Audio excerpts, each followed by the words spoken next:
वाहिगुरू जी का खालसा वाहिगुरू जी की फतेह। बड़ा कुछ मैं सुन रहा देख रहा, बड़ा कूड़ प्रचार ते नफरत फैलाई जा रही है मेरे खिलाफ, तो मैं सब कुछ पी रहा इस करके भी एक सांझी लड़ाई ते एक संघर्ष जो असी विढ़िया साडे मोर्चे नूं कोई ढाह ना लगे। पर हुण जिस पड़ाव ते आ गए हैं ना, हुण कुछ गल्लां करनियां बड़ियां जरूरी आ।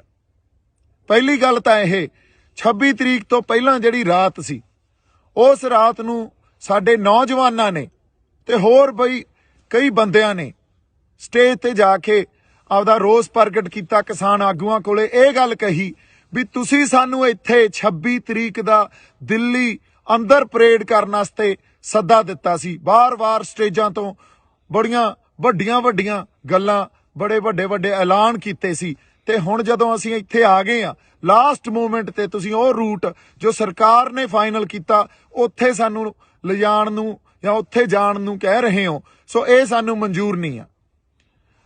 सिचुएशन उत्थे इहो जी बन गई कि साडे आगू उत्थों किनारा कर गए। उदों बाद उत्थों होर भी बंदे आए, वो भी किनारा कर गए। फिर मैनू सुनेहा भेजिया निहंग सिंह जथेबंदियां दे जिहड़े साडे बाबा जी सी, उन्होंने कहा भी सिचुएशन इत्थे गर्मा गर्मी हो गई है ते आओ। जदों मैं स्टेज ते पहुंचिया उदों सारी संगत नूं मैं जाके गल्लां समझाइयां और आगूआं दे साडे किसान आगूआं दे हक च गल्लां कीतियां भी ये साडे बजुर्ग आ, उन्हां ते बहुत वड्डा प्रैशर आ, सानूं समझना पऊगा, साझा फैसला लेना पऊगा। उदे रात दी मेरी स्पीच देख लो, यही गल होई भी साझा फैसला लो, संगत दे समझ दे हिसाब नाल फैसला लो।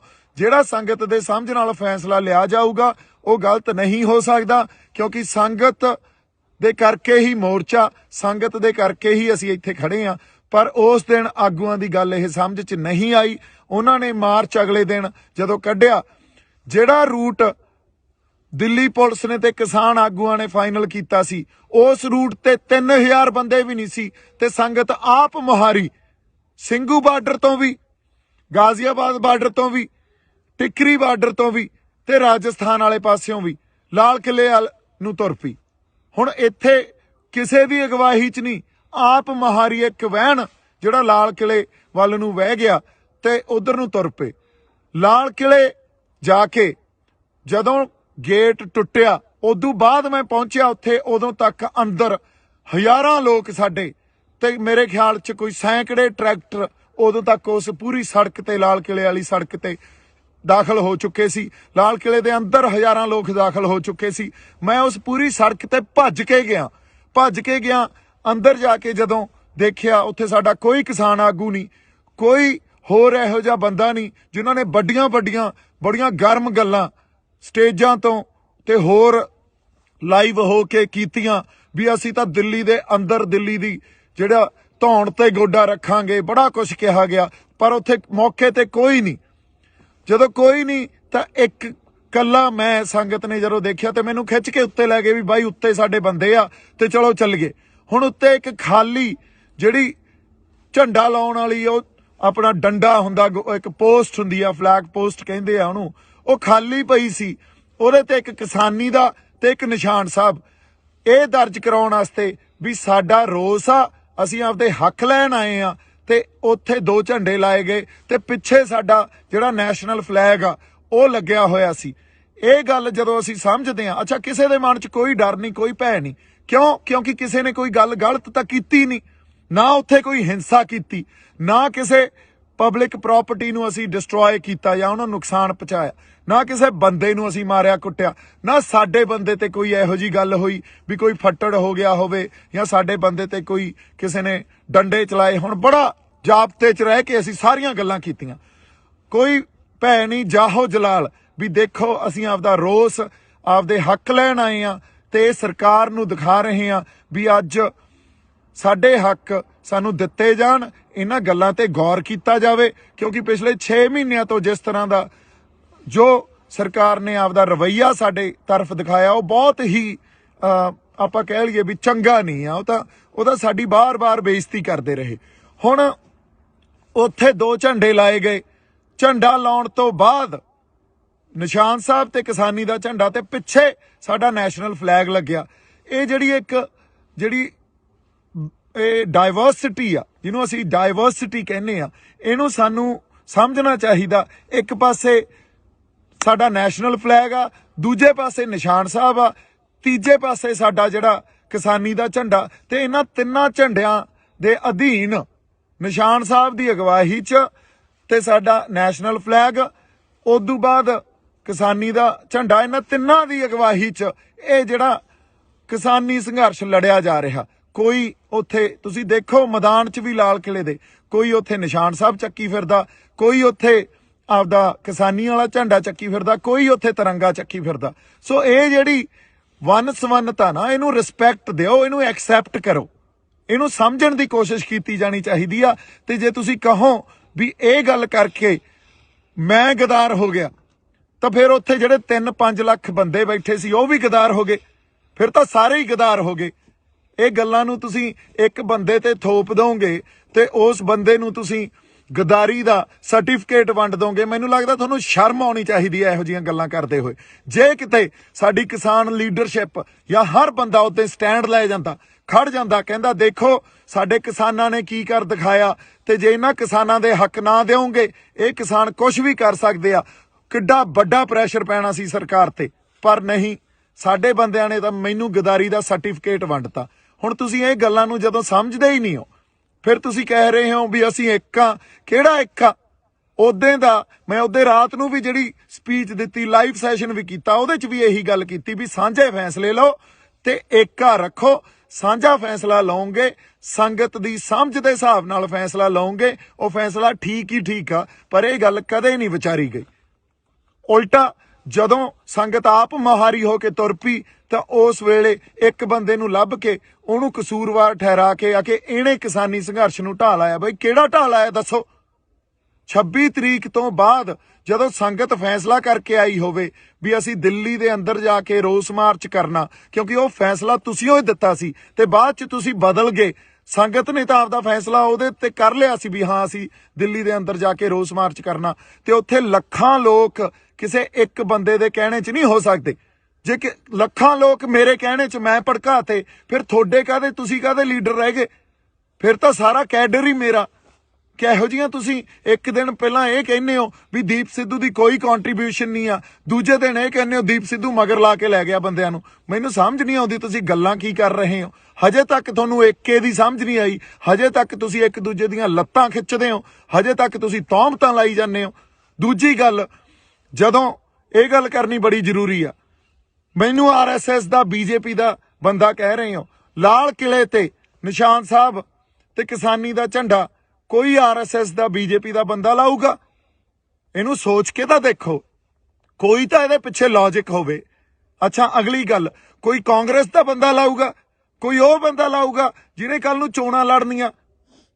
ਨਹੀਂ, ਉੱਥੇ ਕੋਈ ਸੱਚਾ ਤੇ ਸੁੱਚਾ ਬੰਦਾ ਹੀ ਲਾਊਗਾ। ਤੇ ਜਿੰਨੀਆਂ ਰੂਹਾਂ ਉੱਥੇ ਸੀਗੀਆਂ ਉਹ ਸੱਚੀਆਂ ਸੁੱਚੀਆਂ ਸੀ। ਤੁਸੀਂ ਇੱਕ ਬੰਦੇ ਨੂੰ ਗਦਾਰ ਕਹਿ ਕੇ, ਤੇ ਉਹ ਵੀ ਸਾਰੇ ਗਦਾਰ ਹੀ ਹੋਏ ਫਿਰ ਤਾਂ ਜਿਹੜੇ ਉੱਥੇ ਗਏ ਸੀ। ਕਿੱਡੀ ਵੱਡੀ ਤੁਸੀਂ ਇਹ ਜਿਹੜੀ ਆਪਾਂ ਕਹਿ ਲਈਏ ਵੀ ਤੁਹਾਡੀ ਬਦਨੀਤੀ ਸਾਹਮਣੇ ਆ ਰਹੀ ਹੈ ਇਸ ਗੱਲ ਤੋਂ। ਕਿੱਡੀ ਤੁਹਾਡੇ ਅੰਦਰ ਦਰਦ ਹੀ ਨਹੀਂ ਆ ਕਿਸੇ ਗੱਲ ਲਈ। ਗੱਲ ਦੀ ਸਮਝ, ਮੈਨੂੰ ਲੱਗਦਾ ਜਾਂ ਤਾਂ ਤੁਸੀਂ ਸਮਝਣਾ ਨਹੀਂ ਚਾਹੁੰਦੇ ਜਾਂ ਸਮਝਦੇ ਹੋਏ ਵੀ ਨਹੀਂ ਸਮਝ ਰਹੇ ਵੀ ਇੱਕ ਬੰਦੇ ਤੇ ਕਸੂਰ ਉਹਦੇ ਤੇ ਥੋਪੋ। ਕਿਉਂਕਿ ਜਿਹੜੇ ਫੈਸਲੇ ਲਏ ਆ ਅੱਜ ਤੱਕ ਤੁਸੀਂ, ਉਹ ਫੈਸਲੇ ਆਪ ਮੁਹਾਰੇ, ਤੇ ਕਿਸੇ ਨਾ ਕਿਸੇ ਤੁਹਾਡੇ ਅੰਦਰ ਐਡੀ ਵੱਡੀ ਈਰਖਾ ਤੇ ਸਭ ਤੋਂ ਵੱਡੀ ਗੱਲ ਹੰਕਾਰ। ਇੰਨੇ ਹੰਕਾਰੇ ਫਿਰਦੇ ਹੋ ਵੀ ਕਿਸੇ ਦੀ ਗੱਲ ਹੀ ਨਹੀਂ ਸੁਣਦੇ। ਜੋ ਫੈਸਲਾ ਅਸੀਂ ਕਰਤਾ ਉਹੀ ਮੰਨਣਾ ਪਊਗਾ। ਆਹ ਭਾਸ਼ਾ ਤੁਹਾਡੀ। ਹੁਣ ਤੁਸੀਂ ਦੇਖੋ, ਇਹ ਭਾਸ਼ਾ ਨਾਲ, ਇਹ ਤਾਂ ਸਰਕਾਰ ਦੀ ਭਾਸ਼ਾ ਹੁੰਦੀ ਆ, ਫਿਰ ਤੁਹਾਡੇ ਤੇ ਸਰਕਾਰ 'ਚ ਤਾਂ ਕੋਈ ਫਰਕ ਹੀ ਨਹੀਂ ਰਹਿ ਗਿਆ। ਇਹੀ ਗੱਲਾਂ ਸਰਕਾਰ ਕਰਦੀ ਆ, ਇਹੀ ਤੁਸੀਂ ਕਰੀ ਜਾਂਦੇ ਹੋ। ਜੇ ਐਂ ਚੱਲਦਾ ਰਿਹਾ ਤਾਂ ਕੋਈ ਵੀ ਨੌਜਵਾਨ ਬੰਦਾ ਕੱਲ ਨੂੰ ਉੱਠ ਕੇ ਆਪਦੇ ਲੋਕਾਂ ਲਈ ਜਜ਼ਬਾਤਾਂ ਦੇ ਆਧਾਰ ਤੇ ਨਹੀਂ ਲੜੂਗਾ। ਕੋਈ ਨਹੀਂ ਆਊਗਾ। ਤੁਸੀਂ ਤਾਂ ਅਗਲੇ ਨੂੰ ਖੁੱਡੇ ਲੈਣ ਵਾੜ ਦਿੰਦੇ ਹੋ, ਤੁਸੀਂ ਤਾਂ ਗਦਾਰੀ ਦਾ ਸਰਟੀਫਿਕੇਟ ਵੰਡ ਦਿੰਦੇ ਹੋ। ਫਿਰ ਕਿਹਨੇ ਲੜਨਾ ਆ ਕੇ? ਫਿਰ ਸਾਰਾ ਸਿਸਟਮ ਜੋ ਸਰਕਾਰਾਂ ਚਲਾਉਂਦੀਆਂ ਉਵੇਂ ਹੀ ਚੱਲੂਗਾ, ਤੇ ਜਾਂ ਤੁਹਾਡੇ ਹੱਥਾਂ 'ਚ ਆ ਜਾਂਦਾ ਤੁਸੀਂ ਚਲਾਉਣੇ ਉਵੇਂ ਹੀ ਚੱਲੂਗਾ। ਇੱਥੇ ਤਾਂ ਪਰਿਵਾਰਵਾਦ ਹੀ ਰਹੂ, ਜਾਂ ਜਿਹੜੇ ਲੀਡਰ ਬਣਦੇ ਆ, ਜਿਹੜੇ ਬਣੇ ਹੋਏ ਆਲਰੇਡੀ, ਉਹਨਾਂ ਦੇ ਗਾਂ ਬੱਚੇ ਲੀਡਰ ਬਣ ਜਾਂਦੇ ਆ। ਇੱਥੋਂ ਕੋਈ ਸਾਡੇ ਵਰਗਿਆਂ 'ਚ ਉੱਠ ਕੇ ਤਾਂ ਆ ਕੇ ਅਸੀਂ ਲੀਡਰ ਬਣ ਤਾਂ ਆਏ ਵੀ ਨਹੀਂ, ਪਰ ਸੱਚੀਆਂ ਤੇ ਸੁੱਚੀਆਂ ਗੱਲਾਂ ਵੀ ਨਹੀਂ ਕਰ ਸਕਦੇ। ਤੁਸੀਂ ਇਹ ਗੱਲ ਨੂੰ ਸਟੈਂਡ ਤਾਂ ਕੀ ਲੈਣਾ ਸੀ? ਜੋ ਉਦੋਂ ਸਾਡੀ ਸੰਗਤ ਨੇ ਕਰ ਦਿਖਾਇਆ। ਉਲਟਾ ਤੁਸੀਂ ਇੱਕ ਬੰਦੇ ਨੂੰ ਲੱਭ ਕੇ ਉਹਦੇ ਉਲਟ ਹੋ ਗਏ, ਉਹਦੇ ਤੇ ਸਭ ਕੁਝ ਮੜਤਾ ਤੇ ਉਹਨੂੰ ਗਦਾਰ ਕਹਿਤਾ। ਉਹ ਭਲੇ ਲੋਕੋ, ਤੁਹਾਨੂੰ ਉਸ ਦਿਨ ਨੂੰ ਸੈਲੀਬ੍ਰੇਟ ਕਰਨਾ ਚਾਹੀਦਾ ਸੀ। ਜੇ 26 ਨਵੰਬਰ ਨੂੰ ਅਸੀਂ ਜਦੋਂ ਬੈਰੀਕੇਡ ਭੰਨੇ ਸੀ ਸ਼ੰਭੂ ਬਾਰਡਰ ਤੋਂ ਚੱਲ ਕੇ, ਉਦੋਂ ਸਰਕਾਰ ਜਗਾਈ ਸੀ ਨਾ, ਤਾਂ 26 ਜਨਵਰੀ ਨੂੰ ਵੀ ਅਸੀਂ ਸਰਕਾਰ ਜਗਾਈ ਸੀ। ਅੰਨੀ ਤੇ ਬੋਲੀਆਂ ਸਰਕਾਰਾਂ ਨੂੰ ਤੇ ਉਹ ਸਾਰੀਆਂ ਨੈਸ਼ਨਲ ਜਿਹੜੀਆਂ ਸਾਡੀਆਂ ਪੋਲੀਟੀਕਲ ਪਾਰਟੀ ਆ ਜਾਂ ਪੋਲੀਟੀਕਲ ਕਲਾਸ ਸਾਰੀ ਜਿਹੜੀ ਬੈਠੀ ਆ, ਉਹਨਾਂ ਦੇ ਅੱਖਾਂ ਤੇ ਕੰਨ ਖੋਲੇ ਸੀ ਅਸੀਂ ਉੱਤੇ। ਤੁਹਾਨੂੰ ਇਹਨਾਂ ਗੱਲਾਂ ਦੀ ਸਮਝ ਹੀ ਨਹੀਂ ਆ। ਤੁਹਾਨੂੰ ਸਟੈਂਡ ਲੈਣਾ ਚਾਹੀਦਾ ਸੀ। ਦੀਪ ਸਿੱਧੂ ਨੇ ਕਿਸੇ ਮੋਰਚੇ ਨੂੰ ਢਾਹ ਨਹੀਂ ਲਾਈ ਆ। ਦੀਪ ਸਿੱਧੂ ਕਦੇ ਵੀ, ਹੁਣ ਵੀ ਸਿੰਘੂ ਦੇ ਕੋਲੇ ਹੀ ਖੜੇ ਆ, ਹਜੇ ਵੀ ਨਹੀਂ ਭੱਜੇ। ਤੁਸੀਂ ਇੱਕ ਹੋਰ ਗੱਲ ਕੀਤੀ ਆ ਕਿ ਦੀਪ ਸਿੱਧੂ ਮੋਟਰਸਾਈਕਲ ਲੈ ਕੇ ਭੱਜ ਗਿਆ। ਮੈਂ ਟਰੈਕਟਰ ਤੇ ਬੈਠ ਕੇ ਉੱਥੋਂ ਲਾਈਵ ਕੀਤਾ। ਉਦੋਂ ਬਾਅਦ ਕੁਝ ਬੰਦੇ ਜਿਹੜੇ ਯੂਨੀਅਨ ਦੇ ਬੰਦੇ ਸੀ, ਫਿਰ ਕਿਸਾਨ ਯੂਨੀਅਨ ਦੇ, ਉਹਨਾਂ ਨੇ ਆ ਕੇ ਇਹ ਕਿਹਾ ਵੀ ਇਸ ਬੰਦੇ ਨੇ ਸਾਰੀ ਹਿੰਸਾ ਕੀਤੀ ਆ। ਕਿਹੜੀ ਹਿੰਸਾ ਕੀਤੀ ਆ? ਕੋਈ ਬੰਦਾ ਮਰਿਆ, ਕੋਈ ਫੱਟੜ ਹੋਇਆ? ਲਾਲ ਕਿਲੇ 'ਚ ਅਸੀਂ ਕਿਸੇ ਪ੍ਰਾਪਰਟੀ ਨੂੰ ਨੁਕਸਾਨ ਪਹੁੰਚਾਇਆ ਜਾਂ ਕਿਸੇ ਉੱਥੇ ਜਿਹੜੇ ਸਾਡੀ ਪੁਲਿਸ ਸੀ, ਜਿਹੜੀ ਦਿੱਲੀ ਪੁਲਿਸ ਸੀ, ਉਹਨੂੰ ਨੁਕਸਾਨ ਪਹੁੰਚਾਇਆ? ਉਲਟਾ ਪੁਲਿਸ ਦੇ ਨਾਲ ਲੱਗ ਕੇ ਜਦੋਂ ਝੰਡੇ ਉੱਤੇ ਵਿਰੋਧ ਅਸੀਂ ਕਰਨ ਲਈ ਲਾਤੇ, ਉਹ ਪੁਲਿਸ ਦੇ ਨਾਲ, ਉਹ ਪੁਲਿਸ ਵਾਲੇ ਸਾਨੂੰ ਆ ਕੇ ਕਹਿੰਦੇ ਯਾਰ ਤੁਹਾਡੇ ਵਰਗੇ ਬੰਦੇ ਨਹੀਂ ਦੇਖੇ, ਕਿਸੇ ਨੇ ਕੁਛ ਨੁਕਸਾਨ ਨਹੀਂ ਪਹੁੰਚਾਇਆ। ਤੇ ਪੁਲਿਸ ਨੇ ਨਾਲ ਲੱਗ ਕੇ ਇਹ ਕਿਹਾ ਵੀ ਚਲੋ ਠੀਕ ਆ, ਤੁਸੀਂ ਜੋ ਕਰਨਾ ਕਰ ਲਓ ਤੇ ਉਦੋਂ ਬਾਅਦ ਪਲੀਜ਼ ਇੱਥੋਂ ਚਲੇ ਜਾਇਓ। ਹੁਣ ਅਗਲੀ ਗੱਲ, ਮੋਟਰਸਾਈਕਲ ਲੈ ਕੇ ਭੱਜਿਆ। ਉਹ ਜਦੋਂ ਮੈਂ ਲਾਈਵ ਕੀਤਾ ਟਰੈਕਟਰ ਤੇ ਬਹਿ ਕੇ, ਕੁਝ ਬੰਦੇ ਕਿਸੇ ਖਾਸ ਕਿਸਾਨ ਯੂਨੀਅਨ ਦੇ ਜਿਹੜੇ ਸੀਗੇ, ਉਹਨਾਂ ਨੇ ਇਹ ਗੱਲ ਕਹੀ ਵੀ ਇਸ ਬੰਦੇ ਨੇ ਹਿੰਸਾ। ਕਿਹੜੀ ਹਿੰਸਾ ਭੜਕਾਈ ਆ? ਦੱਸੋ ਤਾਂ ਸਹੀ। ਕੋਈ ਬੰਦਾ ਮਰਿਆ ਹੋਵੇ, ਕਿਸੇ ਦੀਆਂ ਲੱਤਾਂ ਟੁੱਟੀਆਂ ਹੋਣ, ਕਿਸੇ ਦੇ ਮੋਢੇ, ਕਿਸੇ ਦੀਆਂ ਬਾਹਾਂ ਟੁੱਟੀਆਂ ਹੋਣ ਯਾਰ। ਸੋ ਐਨੀਵੇਜ਼ ਉਹਨਾਂ ਨੇ ਇਹ ਗੱਲ ਕੀਤੀ। ਹੋਰ 4-5 ਬੰਦੇ ਆ ਗਏ ਤੇ ਸਾਡੇ ਬੰਦਿਆਂ ਨੇ ਜਿਹੜੇ ਉੱਥੇ, ਕੁਝ ਮੈਨੂੰ ਤਾਂ ਜਾਣਦੇ ਵੀ ਨਹੀਂ, ਮੈਂ ਤਾਂ ਇਕੱਲਾ ਫਿਰਦਾ ਸੀ। ਜਦੋਂ ਲਾਲ ਕਿਲੇ ਤੋਂ ਉਹ ਅਸੀਂ ਦੋਨੇ ਝੰਡੇ ਉੱਤੇ ਲਾ ਕੇ ਥੱਲੇ ਆਏ ਆ, ਲੋਕਾਂ ਨੇ ਹੱਥਾਂ ਤੇ ਚੱਕ ਲਿਆ। ਲੋਕਾਂ ਨੇ ਕਿਹਾ ਬਾਈ ਟਰੈਕਟਰ ਤੇ ਖੜਾ ਹੋ ਕੇ ਬੋਲ ਕੁਛ। ਉੱਥੋਂ ਵੀ ਟਰੈਕਟਰ ਤੇ ਖੜੇ ਹੋ ਕੇ ਮੈਂ ਇਹੀ ਗੱਲ ਕੀਤੀ ਵੀ ਸਾਡੇ ਆਗੂਆਂ ਨੂੰ, ਸਤਿਕਾਰਯੋਗ ਆਗੂਆਂ ਨੂੰ ਬੇਨਤੀ ਆ ਵੀ ਆ ਕੇ ਕੋਈ ਪ੍ਰੋਗਰਾਮ ਦੇਣ। ਜੇ ਇੱਥੇ ਬਹਿਣਾ ਕਿ ਵਾਪਸ ਜਾਣਾ ਸਾਨੂੰ ਦੱਸਣ। ਤੇ ਉਦੋਂ ਬਾਅਦ ਕਿਸੇ ਨੇ ਕੋਈ ਕੰਟੈਕਟ ਨਹੀਂ ਕੀਤਾ। ਬਾਈ ਜੀ ਜਿਹੜੇ RSS ਦੇ ਏਜੰਟ ਸੀ ਨਾ, ਉਹ ਤਾਂ ਬਾਹਰ ਸੀ, ਫਿਰ ਅੰਦਰ ਉੱਥੇ ਕੋਈ RSS ਦਾ ਏਜੰਟ ਨਹੀਂ ਸੀ। ਅੰਦਰ ਤਾਂ ਉਹ ਬੰਦਾ ਸੀ ਜੋ ਸੱਚੀ ਤੇ ਸੁੱਚੀ ਆਪਦੇ ਅੰਦਰ ਨੇਕ ਆਤਮਾ ਲੈ ਕੇ ਜਜ਼ਬਾਤਾਂ ਦੇ ਆਧਾਰ ਤੇ ਤੁਹਾਡੇ ਨਾਲ ਖੜਾ ਸੀ। ਉਹ ਤਾਂ ਸਾਰੇ ਏਜੰਟ ਤਾਂ ਬਾਹਰ ਸੀ, ਉੱਥੇ ਕੋਈ ਨਹੀਂ ਵੜਿਆ। ਉੱਥੇ ਤਾਂ ਸੰਗਤ ਗਈ ਆ। ਸੰਗਤ 'ਚ ਗੁਰੂ ਦਾ ਵਾਸ ਆ। ਜੇ ਗੁਰੂ 20 ਵਿਸਵੇ ਆ ਤਾਂ ਸੰਗਤ 21 ਵਿਸਵੇ ਆ। ਸੰਗਤ ਦੇ ਫੈਸਲਿਆਂ ਨੂੰ ਪਛਾਣੋ, ਸੰਗਤ ਦੇ ਫੈਸਲਿਆਂ ਨੂੰ ਤੁਸੀਂ ਦੇਖੋ, ਮਹਿਸੂਸ ਕਰੋ। ਹਜੇ ਵੀ ਟਾਈਮ ਆ ਤੁਹਾਡੇ ਕੋਲੇ। ਫਿਰ ਅਗਲੀ ਗੱਲ, ਜਦੋਂ ਮੇਰੇ ਤੇ ਉਹਨਾਂ ਨੇ ਆ ਕੇ ਇਹ ਕਿਹਾ ਵੀ ਉਹ ਤੂੰ ਹਿੰਸਾ ਪੜਾਈ ਆ, ਤੂੰ ਭੜਕਾਈ ਆ। ਹੁਣ ਮੈਂ ਉੱਥੇ ਆਪਦੇ ਬੰਦਿਆਂ ਨਾਲ ਲੜਦਾ। ਲੜਨ ਵਾਸਤੇ ਫੇਰ ਗੱਲ ਕੀ ਹੋਣੀ ਸੀ? ਦੇਖੋ ਦੀਪ ਸਿੱਧੂ ਦਾ ਕਿਰਦਾਰ, ਇਹ ਤਾਂ ਐਂ ਹੈ, ਤਾਂ ਲੜੀ ਜਾਂਦਾ ਬੰਦਿਆਂ ਨਾਲ, ਇਹ ਗਾਲਾਂ ਕੱਢੀ ਜਾਂਦਾ। ਉੱਥੋਂ ਜਿਹੜੇ ਕੁਝ ਸੁਹਿਰਦ ਬੰਦੇ ਸੀ, ਮੈਨੂੰ ਤਾਂ ਵਿਚਾਰੇ ਜਾਣਦੇ ਵੀ ਨਹੀਂ ਸੀ, ਉਹਨਾਂ ਨੇ ਕਿਹਾ ਬਾਈ ਤੂੰ ਨਿਕਲ, ਬਾਈ ਤੂੰ ਨਿਕਲ। ਉਹ ਮੈਨੂੰ ਲੈ ਗਏ। ਉਦੋਂ ਬਾਅਦ ਅਸੀਂ ਵਾਕਿਆ ਹੀ ਉਹ ਸਿਚੁਏਸ਼ਨ ਅਵੋਇਡ ਕੀਤੀ। ਕੁੱਟਣ ਨੂੰ ਉੱਥੇ 20 ਬੰਦਿਆਂ ਨੂੰ ਕੁੱਟ ਲੈਂਦੇ, ਲੜ ਪੈਂਦੇ ਆਪਸ 'ਚ। ਇਹ ਕਰਨ ਥੋੜੀ ਆਏ ਆ ਇੱਥੇ। ਫਿਰ ਉਹਨਾਂ ਨੇ ਕੀ ਕਹਿਣਾ ਸੀ? ਦੀਪ ਸਿੱਧੂ ਕੁੱਟਿਆ ਗਿਆ। ਕਿਉਂਕਿ ਤੁਹਾਨੂੰ ਤਾਂ ਇੱਕ ਖਬਰ ਚਾਹੀਦੀ ਆ, ਉਹ ਖਬਰ ਨੂੰ ਤੁਸੀਂ ਵਾਰ-ਵਾਰ ਦੇਖੋਗੇ, ਵਾਰ-ਵਾਰ ਦੇਖੋਗੇ। ਇਹ ਤਾਂ ਸਾਡੀ ਮਾਨਸਿਕਤਾ ਰਹਿ ਗਈ ਯਾਰ। ਕਿੱਥੇ ਬੈਠੇ ਆ ਅਸੀਂ? ਅਸੀਂ ਆਪਦੀ ਹੋਂਦ ਦੀ ਲੜਾਈ ਲੜ ਰਹੇ ਆ। ਹੋਂਦ ਦੀ ਲੜਾਈ 'ਚ ਤੁਸੀਂ ਇੱਕ ਮੋਟਰਸਾਈਕਲ ਦੀ ਵੀਡੀਓ ਜਿਹਦਾ ਕੋਈ ਸੱਚ ਤੁਹਾਨੂੰ ਪਤਾ ਨਹੀਂ, ਤੁਸੀਂ ਉਹ ਦੇਖ ਕੇ ਘਸਾਤੀ। ਐਡੀ ਮਾਨਸਿਕਤਾ ਤੁਹਾਡੀ ਯਾਰ ਗੰਦੀ। ਹੁਣ ਮੈਂ ਕੀ ਗੱਲਾਂ ਕਰਾਂ ਤੁਹਾਡੇ ਨਾਲ? ਜੇ ਮੈਂ ਬਾਹਲੀਆਂ ਗੱਲਾਂ ਖੋਲੂੰਗਾ ਨਾ, ਹਜੇ ਤਾਂ ਬਹੁਤ ਗੱਲਾਂ ਖੋਲ ਸਕਦਾ ਮੈਂ, ਬੜੀਆਂ ਗੱਲਾਂ ਖੋਲੀਆਂ ਜਾ ਸਕਦੀਆਂ, ਪਰ ਹਜੇ ਟਾਈਮ ਨਹੀਂ ਆ। ਹਜੇ ਬਹੁਤ ਗੱਲਾਂ ਨੂੰ ਪੀਣਾ ਪਊਗਾ। ਪਰ ਮੈਂ ਸੱਚ ਨੂੰ ਸਾਹਮਣੇ ਲਿਆ ਕੇ ਤੁਹਾਡੇ ਰੱਖੂੰਗਾ, ਦਲੀਲ ਰੱਖੂੰਗਾ। ਇੱਕ ਇੱਕ ਗੱਲ ਦੀ ਦਲੀਲ ਦੇਵਾਂਗਾ ਤੁਹਾਨੂੰ। ਤੁਸੀਂ ਯਾਰ ਸਮਝੀ ਕੀ ਬੈਠੇ ਹੋ ਆਪਦੇ ਆਪ ਨੂੰ? ਇੱਥੇ ਜਾਣ ਤਲੀ ਤੇ ਰੱਖ ਕੇ ਸਿਰ ਧੜ ਦੀ ਬਾਜੀ ਲਾਈ ਹੋਈ ਆ। ਜਿਹੜੇ ਬੰਦੇ ਨਾਲ ਕੋਈ ਨਹੀਂ ਬੋਲਿਆ, ਹਜੇ ਤੱਕ ਕੋਈ ਨਹੀਂ ਖੜਿਆ। ਗਦਾਰੀ ਦੇ ਸਰਟੀਫਿਕੇਟ ਵੰਡਤੇ ਤੁਸੀਂ। ਬਾਈ ਜੀ ਕੋਈ ਤੁਹਾਡੇ ਲਈ ਪੈਦਾ ਨਹੀਂ ਹੋਊਗਾ। ਕੋਈ ਤੁਹਾਡਾ ਆ ਕੇ ਇਹ ਨਹੀਂ ਕਹੂਗਾ ਵੀ ਮੈਂ ਤੁਹਾਡੇ ਲਈ ਲੜਦਾ ਯਾਰ, ਤੁਹਾਡੇ ਹੱਕਾਂ ਖਾਤਰ ਲੜਦਾ। ਬਦਲੋ, ਹਜੇ ਵੀ ਬਦਲ ਦਿਓ ਆਪਦੀ ਮਾਨਸਿਕਤਾ ਨੂੰ ਤੇ ਸਾਡੇ ਢੰਗ ਬਦਲੋ। ਜੇ ਨਹੀਂ ਬਦਲੇ ਤਾਂ ਪਛਤਾਓਗੇ। ਮੈਂ ਹੁਣ ਐਨੀਵੇਜ਼ ਬਹਾ 'ਚ ਬਹਿ ਜਾਨਾ, ਜਜ਼ਬਾਤਾਂ ਦੇ ਬਹਾ 'ਚ ਬਹਿ ਜਾਨਾ। ਆਪਾਂ ਉਹਦੇ ਰਾਤ ਨੂੰ ਜਿਹੜੇ ਸਟੇਜ ਤੇ ਬੰਦੇ 25 ਤਰੀਕ ਦੀ ਰਾਤ ਨੂੰ ਸਟੇਜ ਤੇ ਮੌਜੂਦ ਸੀ ਨਾ, ਉਹਨਾਂ ਨੂੰ ਪੁੱਛਿਓ, ਉਹਨਾਂ ਨੂੰ ਦੀਪ ਸਿੱਧੂ ਦਾ ਕਿਰਦਾਰ ਪੁੱਛਿਓ। ਦੀਪ ਸਿੱਧੂ ਦਾ ਕਿਰਦਾਰ, ਸਰਕਾਰ ਤਾਂ ਅੱਜ ਮੇਰੇ ਪਿੱਛੇ, ਮੈਂ ਤੁਹਾਨੂੰ ਇੱਕ ਗੱਲ ਦੱਸ ਦਿੰਨਾ, ਸਰਕਾਰ ਨੇ ਮੇਰੇ ਪਿੱਛੇ ਬੰਦੇ ਲਾ ਦੇਣੇ ਆ ਵੀ ਕਿਸੇ ਵੀ ਢੰਗ 'ਚ ਇਹਨੂੰ ਮਾਰੋ। ਮੈਂ ਫੇਰ ਖੜਾ, ਤੁਸੀਂ ਗਦਾਰ ਦਾ ਸਰਟੀਫਿਕੇਟ ਦੇਈ ਜਾਂਦੇ ਹੋ, ਮੈਂ ਫੇਰ ਖੜਾ। ਔਰ ਬਹੁਤ ਕੁਝ ਪੀ ਬੈਠਾ ਹਜੇ ਅੰਦਰ। ਜੇ ਮੈਂ ਕਿਤੇ ਪਰਤਾਂ ਫਰੋਲਣ ਤੇ ਆ ਗਿਆ ਨਾ, ਤੇ ਇਹ ਸਾਰਾ ਕੁਝ ਖੋਲਣ ਤੇ ਆ ਗਿਆ, ਜਿਹੜੇ ਗੁੱਜੇ ਭੇਦ ਹੁੰਦੇ ਆ, ਤਾਂ ਇੱਥੇ ਭੱਜਿਆਂ ਨੂੰ ਰਾਹ ਨਹੀਂ ਮਿਲਣੇ। ਹੁਣ ਇੱਕ ਹੋਰ ਗੱਲ, ਇਹ ਗੱਲ ਮੈਂ ਡਾਇਲੌਗ 'ਚ ਨਹੀਂ ਬੋਲੀ ਸੀ, ਇਹ ਗੱਲ ਯਾਦ ਰੱਖਿਓ। ਭੱਜਣ ਵਾਲੇ ਨੂੰ ਧਰਤੀ ਚਾਹੀਦੀ ਹੁੰਦੀ ਆ ਤੇ ਉੱਡਣ ਵਾਲੇ ਨੂੰ ਅਸਮਾਨ। ਤੇ ਮੈਨੂੰ ਇਹ ਦੋਵੇਂ ਚਾਹੀਦੇ ਆ। ਹੁਣ ਇਹ ਜਿੱਥੇ ਵੀ ਮਿਲਣਗੇ, ਜਿਵੇਂ ਵੀ ਮਿਲਣਗੇ, ਮੈਂ ਛੱਡਣੇ ਨਹੀਂ ਆ। ਯਾਦ ਰੱਖਿਓ ਇਹ ਗੱਲ। ਐਨੀਵੇਜ਼, ਜਜ਼ਬਾਤੀ ਬੰਦਾ ਮੈਂ। ਕਰਾਂਗੇ ਗੱਲ, ਆਪਾਂ ਹੋਰ ਗੱਲਾਂ ਕਰਾਂਗੇ।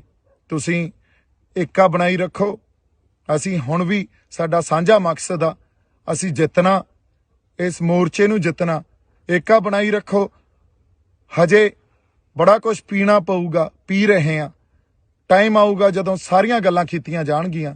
ਜੇ ਕਿਤੇ ਹੁਣ ਵੀ ਸਟੈਂਡ ਲੈ ਲੈਣ ਤੇ ਉਸ ਮੂਵਮੈਂਟ ਨੂੰ ਇੰਜੋਏ ਕਰਨ, ਜਿਹੜੀ ਇੱਕ